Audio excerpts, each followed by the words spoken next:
Ma'am, are you really married? E- Excuse me? What do you mean? I had hired a private investigator for a certain investigation.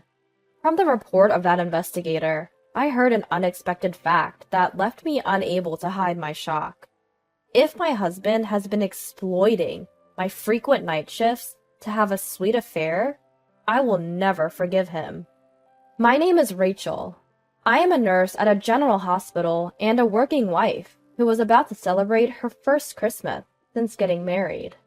My husband Daniel, whom I married half a year ago, is a very gentle man who is 5 years older than me. We met at a social gathering, and we hit it off because we had the same last name. We got married as we entered our 4th year of dating. Daniel's parents had already passed away, and he said he had no relatives, so we ended with a photo wedding instead of having a wedding ceremony. Daniel is an area manager of a retail store. He basically works at a branch, but he also goes on business trips to the head office and visits various stores. I don't have any children yet, and I thought I should earn money when I can, so I mainly take night shifts. Thanks to that, I can relax on my days off after night shift, and I think I have more days off than other jobs because a night shift counts as 2 days of work. Daniel's job did not have fixed days off, so he often adjusted to match my days off. We enjoyed our newlywed life by going on many trips and dates. One day when I came home from a night shift, Daniel, who should have already gone to work, was at home. "I'm home." "Huh? Daniel? You're not off today, are you?" When I asked with curiosity, Daniel opened his mouth with great difficulty and said, well, you see, I have a sudden business trip from tomorrow, and it might be a bit long, so they suddenly gave me the day off today." "I see. How long will you be gone?" "About a week, I think. It might be longer, but I won't know until I get there." "All right, work hard." I was saddened by the sudden and lengthy business trip. I had a rare consecutive holiday the day after tomorrow, and I was looking forward to spending a slow evening with Daniel. But if it's for work, I had no choice but to switch gears, and I decided to drive Daniel to the airport. It takes about 2 hours by car to the airport, and it takes about 2 hours by plane to the head office in New York. After seeing off Daniel at the airport, I strolled around the airport, which I rarely visit, had lunch at a famous nearby cafe, and returned home. Exhausted, I sprawled out on the sofa, where I spotted an unfamiliar envelope tucked under the TV stand. It must have been something that Daniel, who was supposed to be on a business trip to the head office, had left behind. Feeling a little guilty, I checked inside. Inside was an album filled with pictures of Daniel, an unknown woman, and a little girl, maybe around 5 years old, in front of a kindergarten classroom, dressed in a school uniform. What on earth is this? My mind went blank. Could it be an affair? And with a single mother? Unforgivable. Infidelity. The word floated into my mind, and before I knew it, I found myself calling Daniel's office. I mentioned that I knew Daniel, made up a reason, and asked if he was on his trip. To my shock, they told me that Daniel was on bereavement leave. What's more, I was informed that there were hardly any business trips from their branch to the head office. What was going on? Daniel had told me he was away on business, but he was on bereavement leave? I hadn't heard anything about it. He was lying to get time off work, just to meet with the woman and child in these photos. That was the only conclusion I could come to. I started looking for a detective agency. I decided on one, planning to visit the next day. But all the while, I couldn't shake the realization that in the 4 years we'd been dating, Daniel had been lying to me about these non-existent business trips. A profound emptiness washed over me. Perhaps I was exhausted, because at some point, I fell asleep. When I woke up, it was already 6 a.m. the next day. I had an appointment at the detective agency at 10 a.m., so I got ready, carefully placing the envelope I'd found yesterday in a larger bag so it wouldn't fold. At the agreed upon time, I walked through the gates of a detective agency for the first time in my life. The words I had prepared to say flew out of my head the moment I opened the door to the office. The detective waiting for me was a young man who looked to be in his mid-20s and was dressed like a college student. Reading my surprise, he asked with a casual smile, "You think I'm an immature-looking detective, don't you?" and managed to lighten the mood. "Oh no, I'm sorry, it's just... This is my first time at a place like this. I'm a bit nervous." I responded on impulse, but he kindly urged me to sit on the sofa. After a small talk with the detective, I took out the album that had led me to suspect Daniel of infidelity. True to form, the detective started collecting necessary evidence, deftly making copies. He picked up a copy of the picture of the three in front of the school and told me, "This is likely to be a significant clue." The name of the school was clearly visible in the photo. Immediately, the detective searched for the preschool online and made a call. He made the call in a separate room, though I had no idea how he extracted the information, but apparently, the little girl in the photo was a student at that preschool. And unsurprisingly, that child was currently on a leave of absence from the school. The school was located in New York, so I was told it would be an expensive job, but I agreed. Actually, I had been studying and investing in stocks and Forex since adulthood. After becoming a working adult, I started investing with my monthly salary, and I've had some decent returns, so I decided to use that money for the investigation. We'd need to fly to New York, and it was unclear how many days it would take to get evidence, but the biggest humiliation for me was being lied to by my husband. I wanted to grab proof at any cost. That determination drove me. The detective seemed to assume that once Daniel returned here, the little girl would also return to preschool. The next day, I went to work as usual. Of course, I put back the envelope and its contents exactly where they were. Then I got a message from Daniel, who was supposed to be away for a week, saying, "Sorry, my business trip is going to be extended by 3 more days. I'll be back on Sunday." As arranged, I contacted the detective the day Daniel returned home. The detective understood and seemed pumped to start the investigation. The next day, he flew to New York and began his preliminary investigation. That evening, I received a call from the detective revealing an unbelievable fact. "During the preliminary investigation, an unexpected situation came to light." "What do you mean?" I was totally confused. "I'll be back tomorrow. Can we meet soon?" "Yes, anytime." Responding like that, I promptly headed to the detective's office after finishing my night shift the next day. "So, was he cheating after all?" To my question, the detective seemed to struggle to give an answer. "No, I think this situation might be even more serious," the detective said, with a grave look on his face, which made me swallow my words. "Firstly, it's likely true that your husband has taken a leave of absence for bereavement from his company. However, Mrs., are you sure you're really married to Daniel?" "What? What are you implying? We officially registered our marriage 6 months ago. In fact, I followed Daniel and your daughter back from her kindergarten in New York and found their home.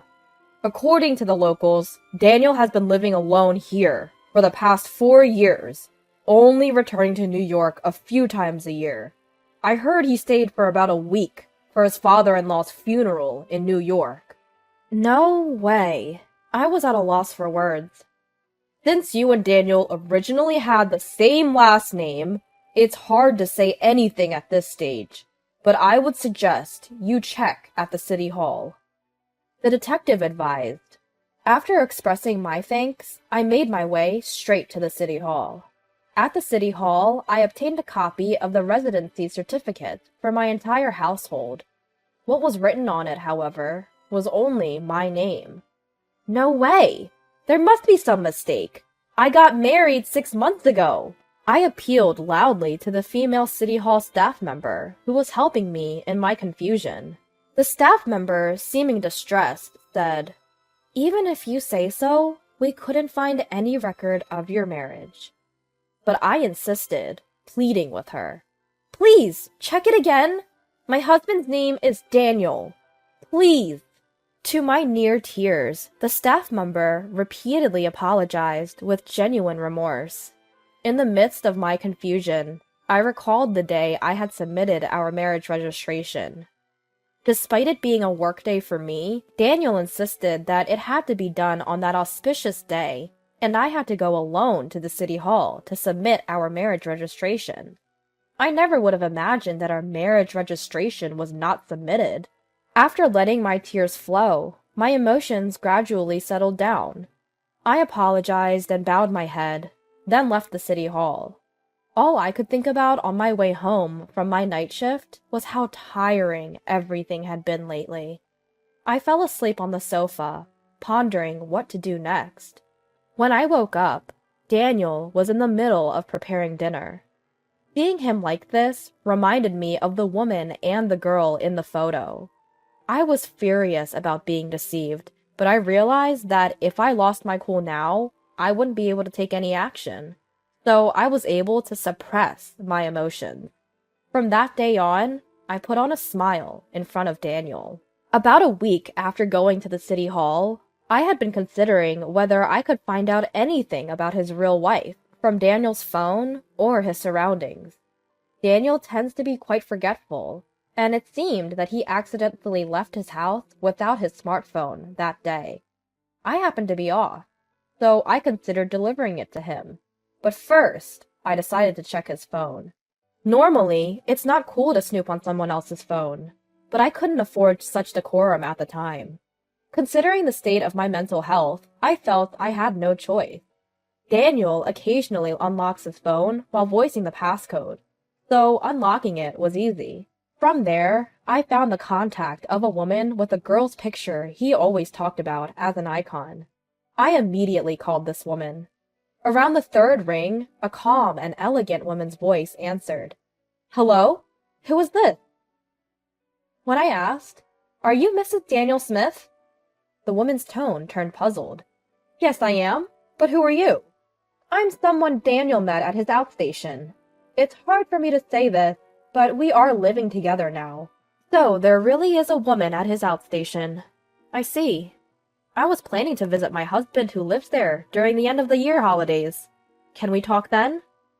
I didn't expect this turn of events. I gladly accepted such a generous offer. Around that time, Daniel said, "Sorry, but there's a reunion in my hometown this New Year's, so I'm going to go back home."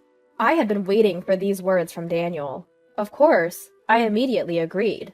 According to what his wife told me, Daniel's hometown is the next town over.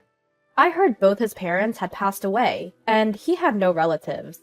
But it turns out, both parents are alive and well, and still living in the next town. There's only 1 month left until the end of the year. I decided to find a lawyer who specializes in relationships and planned to thoroughly punish Daniel. Until the day of the showdown, I acted as usual with Daniel, but emotionally, it was unbearable. And finally, 1 month later, the day of the showdown arrived. I told Daniel I had a night shift starting the night of the 30th and left the house with a smile, saying, "Take care, and Happy New Year!" Of course, I explained the situation at work, and got a vacation from December 30th to January 2nd. I stayed at a business hotel on the 30th, and on the morning of the 31st, I went to the meeting place with Daniel's wife, and saw an elegant woman, just like in the photos. Her name is Mary, and she married Daniel 6 years ago, and they have a 5-year-old daughter. After briefly discussing each other, Mary and I began executing the plan. Mary came all the way from New York by plane, with her parents and her daughter. Since this isn't a story to tell a young child, she left her daughter with her mother, in the hotel room. Together with Mary's father, we were heading to Daniel's family home.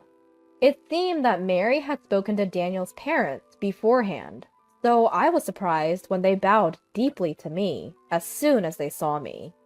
Then, on the evening of the 31st, as planned, Daniel opened the door to his parents' living room. "I'm home!" "Welcome back!" The woman who welcomed Daniel with a smile was not Daniel's parents, nor Mary, but me. Seeing me, Daniel went pale. "Why are you here?" I faced the surprised Daniel and replied with a calm smile. "What's this? Weren't you married to me?" "No! This is—" Daniel couldn't move, pale as a ghost. There stood Mary, Mary's father, and Daniel's parents, all present. They all glared at Daniel with stern faces. Mary spoke up quietly. "What's the meaning of this, Daniel? We just had a baby and needed help from our parents. So I asked you to work away from home. But behind our backs, you've been having an affair and leading a double life." Mary spoke so matter-of-factly that for a moment, I felt a chill run down my spine. "I'm just glad we're on the same side now." I began to berate him as well. "Daniel, every time you said you were going on a business trip, it seems you were meeting with your family. You were married. Why did you approach me? Did you think you could deceive me? This is marriage fraud. You're scum. And when I asked your company about your business trips, they said you hardly ever go on them. What are you thinking with such a beautiful wife and adorable daughter at home? I was such a fool to believe your lies."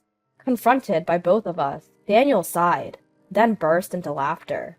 "I wonder how I was found out. Living a double life was fun, especially with Rachel working well. It was easy to deceive you because we have the same last name, and you mostly work nights, so I could do whatever I wanted." Upon hearing those words, Daniel's mother, who had no recollection of raising such a son, gave him a punch in the face. I looked up at Daniel and said, "That's right. Besides me, you had 3 other lovers, didn't you?" As I thrust the incriminating photos at him. Startled, Daniel sputtered. "What is this? Are you stalking me? I'll sue you." These are all the pieces of evidence gathered by a private investigator I hired because I thought you were having an affair. We're going to make you pay damages to both Mary and me. As I said this with a firm tone, Daniel suddenly collapsed to the floor, begging for mercy. "I'm sorry. Just spare me the damages. I'll continue my relationship with both of you. Just spare me the damages." He cried out. I was speechless with disbelief, but it seemed that he was broke from spending too much on his other lovers. I couldn't care less. I left Daniel's childhood home with the words, "I don't even want to speak to you anymore. Let's deal with the rest through our lawyers." After that, I went through my lawyer to file a claim for compensation on the grounds of bigamy. I was grateful to my lawyer when the money was successfully recovered. I felt guilty towards Mary and tried to give her some of the compensation, but she refused. In fact, she was grateful for all the evidence I provided, and we became friends. According to Mary, she collected compensation from Daniel's other girlfriend and broke up with him. Of course, she made sure to get her fair share of alimony and child support.